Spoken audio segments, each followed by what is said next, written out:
So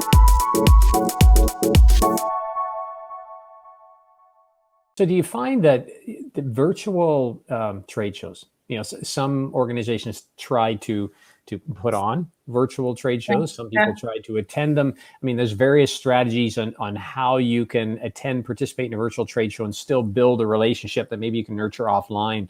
But from your own experience, have those virtual trade shows really been successful for any of your clients? Have they had good success? And if so, what were they doing that brought that success? I'm so glad you asked that question.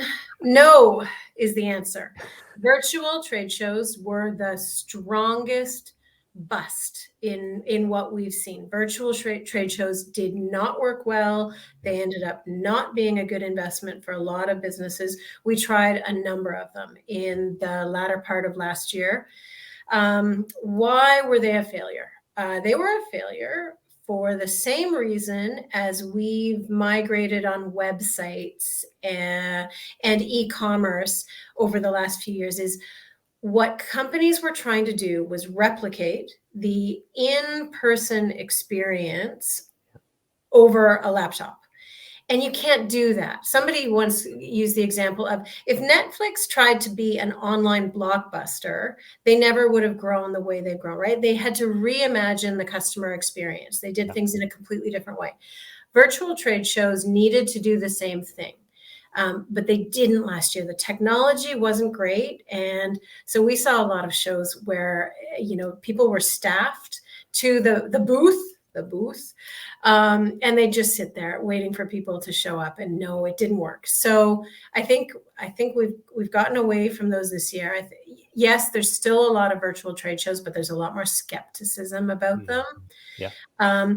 If anything worked well, it would be the speed dating version of virtual. So any of the organizers who would match vendors with buyers, and the buyers have to be qualified, the vendors have to be qualified. So there's a lot more effort going into that.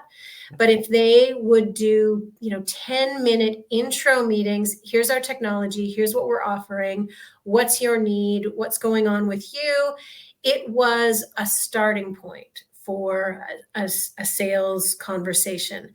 And that's the other part of digital and B2B. We all know that these are long-term sales cycles. These are not deals that get done in 3 days.